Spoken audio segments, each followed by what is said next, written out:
Great place.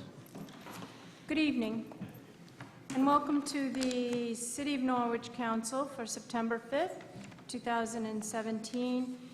If those of you who are able, would you please stand, and Alderwoman Gould will lead us in a prayer.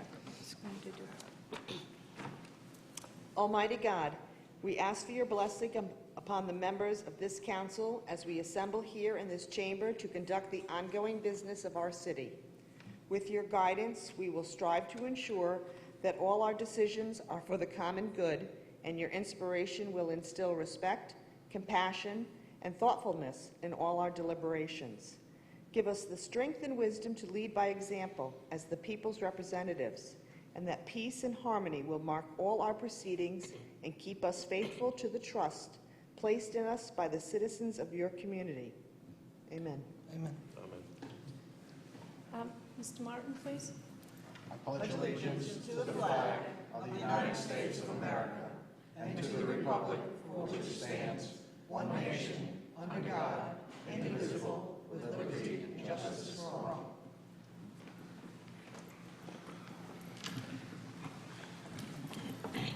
Before we begin, I just want to let you know that I have sent from the City of Norwich a card to the Mayor of Houston, letting him know that our thoughts and best wishes were for his city, and as soon as I am able, I will send the same to the cities surrounding Houston. There are about 3 or 4, I think, other cities who have been, and towns that have been devastated. And I wanted to wish them all our support, and that they are in our prayers. I think that you don't have to see much on TV to see the devastation that is happening there, and the lives that are lost, and the lives that will be affected for a long time. So I just wanted you all to know that I've started that process. Adoption of minutes, August 7th and 21st, 2017. A motion and a second, please. Alderman Martin, Alderwoman Gould. Is there any corrections, changes? Hearing none. Those in favor? Aye. And that's unanimous. Thank you. City Manager's report. Thank you. This is the City Manager's report for September 5th, 2017. The Mayor and I continue to have our regular meetings. I attended the Southeastern Connecticut Council of Governments special meeting on August 23rd. I had my monthly staff meeting with department heads. Tony Madeira gave an update on the conversion dates for the city's new website. Training sessions will be held November 2nd and 3rd, with a reveal date scheduled for the end of November. City departments must appoint a representative from their department to review and update their current web pages by October 6th. Bridget Marks announced that the department is in the process of establishing eligibility lists for potential job openings due to retirements or promotions. She has stated that she was working with the Connecticut Interlocal Risk Management Agency to provide training classes to the volunteer fire departments. Pat McCormick from Uncas Health announced the flu season is upon us, and that Sue Dubb, public health nurse, will be holding flu clinics. Flu clinics for employees who will be held at the fire department headquarters on September 7th, 12th, 18th, and the 21st, and at City Hall on September 12th.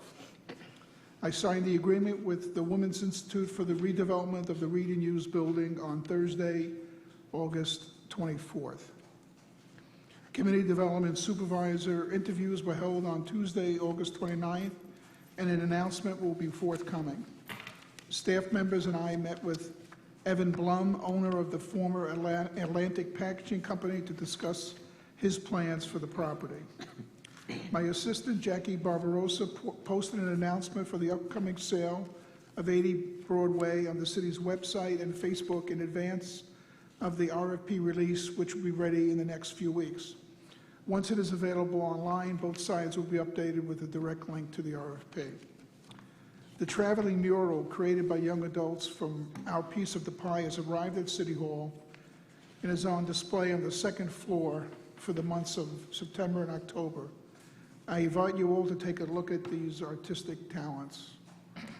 I have the treasurer's report from Michael Gugliari for the quarter ending June 30th, 2017 for your review, and it's attached.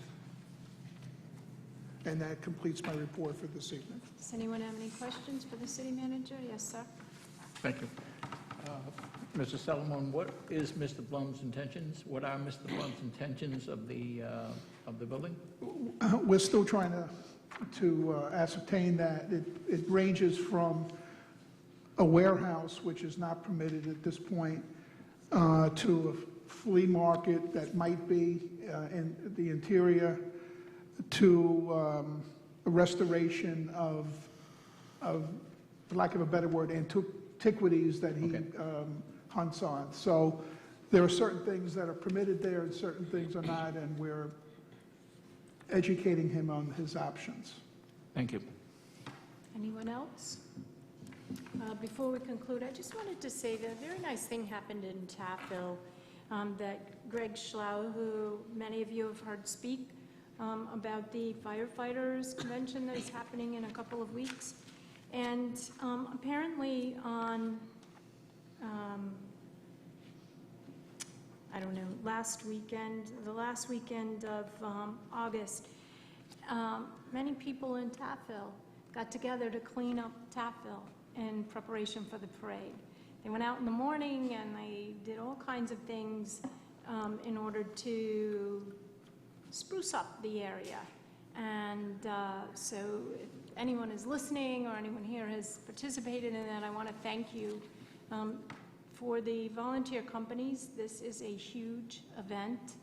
And for the people of Taffville, they are just going to have tons of trucks and people on the weekend. So I thank everyone who participated in that. Citizen comment on resolutions. This is your chance to speak on the resolutions at hand. I would ask you to speak clearly into the microphone and to state your name and address. If you are working in the city and you're involved in something here, please state that as well. And please limit your comments to 3 minutes. Did anyone sign up? No. Okay. Oh. Well, there's not many of you, so we don't all have to rush aboard. Good evening. My name is Wendy Berry. I'm the Executive Director of the Southeastern Connecticut Cultural Coalition. We have an office here in Norwich at the Foundry 66. I live in Stonington, though. We originally talked with the mayor about the resolution for the Poet Laureate here in the city of Norwich to follow in the footsteps of New London that established a Poet Laureate, just about a year ago, actually, and helped to provide a template for us to use around the region to help initiate and establish Poet Laureates in every town, as many as possible. There are actually 18 towns across the state of Connecticut that have a Poet Laureate, so but only one in this region, which is New London. This is an opportunity for the city to really be a leader across the region and across the state. Our role as the Regional Arts and Cultural Alliance, we serve 520 partners across the region. We could actually help connect this Poet Laureate to the other Poet Laureates across the state and also to the state's Poet Laureate. It's an opportunity to elevate and promote poetry, celebrate and integrate the literary arts into community programs, events, and activities. It can instill pride in the city as a destination and a home for artists, encourage reading and writing of literature and poetry, and inspire emerging and young poets and writers. I really encourage you to adopt this resolution, to bring a poet, to establish the position. We're involved with Norwich Creates Still. We'd help to make sure that this was a great process. You've got a great team behind this. No cost to the city, no reason why you shouldn't. It's a great opportunity. Thank you.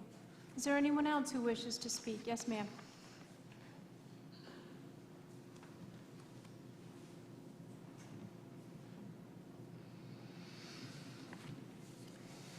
Good evening, Sheila Hayes, 288 Central Avenue.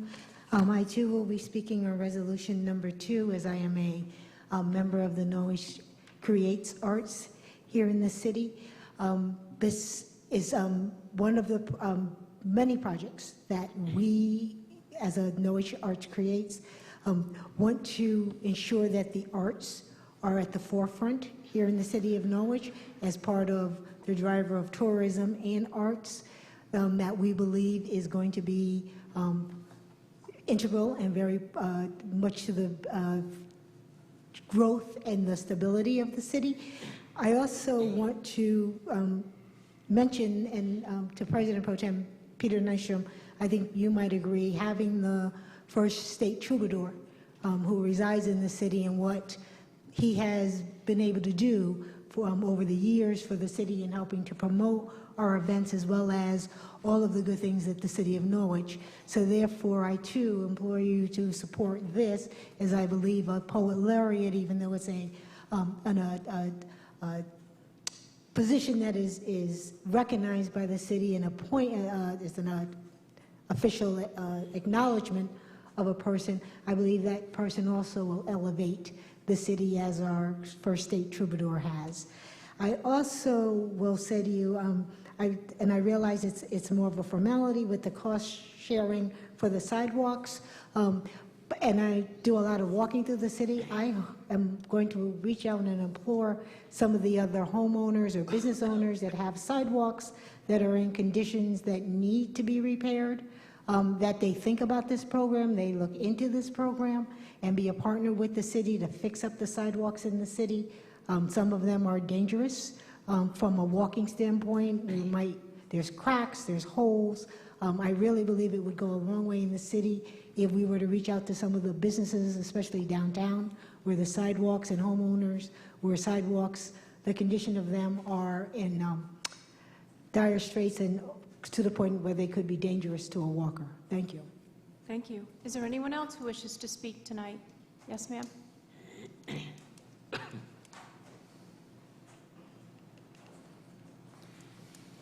Good evening, Julie Menders, 7 Nelson Place. I am a member of the Norwich Creates team. I am an employee of Otis Library, and I'm a former board member of the Southeastern Connecticut Cultural Coalition. So as you can imagine, I have a lot of support for the Poet Laureate program. But I'm here specifically to speak on behalf of the library and just let you know that Otis Library has the full support and the full backing of this program and has stepped up to take a semi-leadership role along with Norwich Creates on this program. So it has our full endorsement, and if any of you have any questions about it, feel free to contact me at the library. Thank you. Thank you. Anyone else wishing to speak on tonight's agenda? Anyone else wishing to speak? Yes, sir.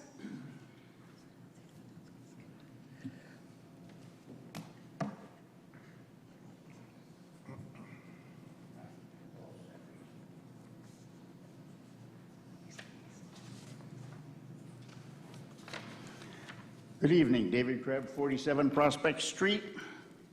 I've never endorsed straw sales such as Resolution 1. My 6th grade math was much simpler than curriculums now teach, like binary and octal systems instead of 1 + 1.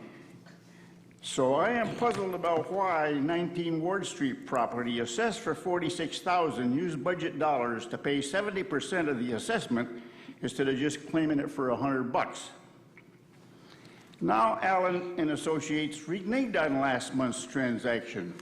In surprise, they already have fresh blood. So where did the standard adjustments originate? The buyer's good faith deposit, the sales price, or budget dollars that the taxpayers have paid?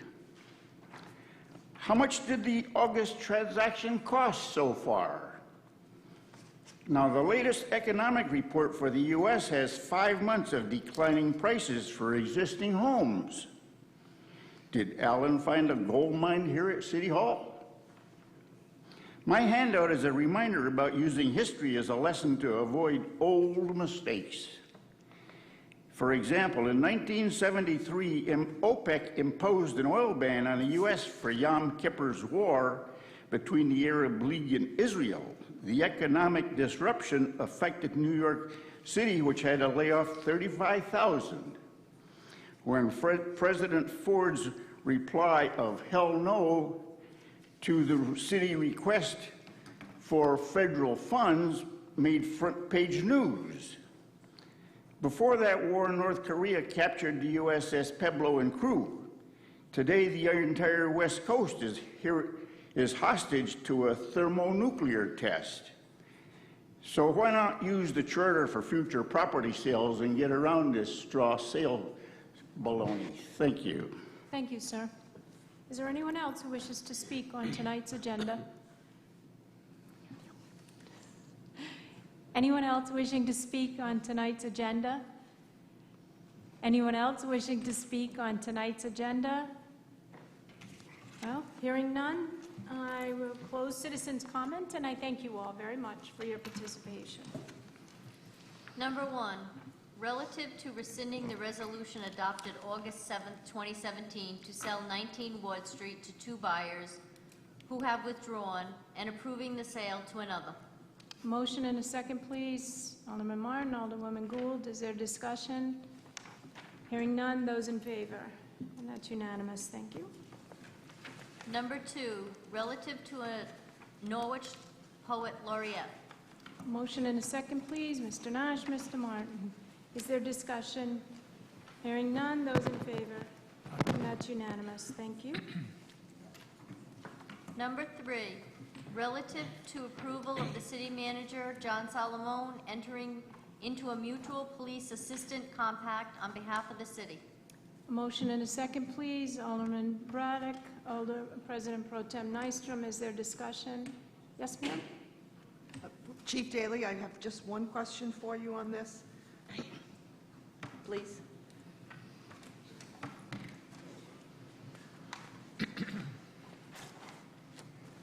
I understand from the city manager that the language in this compact has not changed very much over the years. I was just wondering, while this covers other municipalities, does this cover either the Mashantucket or the Mohegan Tribal Nations? It will. That's one of the reasons for the change. The signatory page is just municipalities as they existed in 1980. Since then, the region has changed. We have 2 new municipal police departments in East Lyme and Ledyard, so they have to sign on their own. And then now you have the 2 tribal nations, which I believe October 1st, they'll be able to enter into mutual aid agreements due to a state law change. Okay, thank you. Anyone else for the chief? Thank you, sir. Any further discussion? Hearing none, those in favor? And that's unanimous. Number 4, relative to participation in a cost-sharing program of the City of Norwich to construct concrete sidewalks and setting a public hearing date. Motion and a second, please. Mr. Martin and Alderwoman Gould. Is there discussion?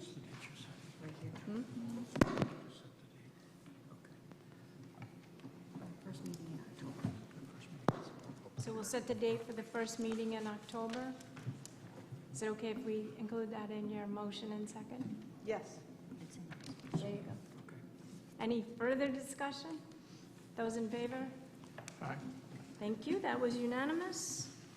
I will entertain a motion, Motion to adjourn. and seconded by Mr. Martin. All those in favor? Aye. Aye. Tonight is, I understand, the last night of the game up at Dodge Stadium. Go Tigers. And Claire's got to go.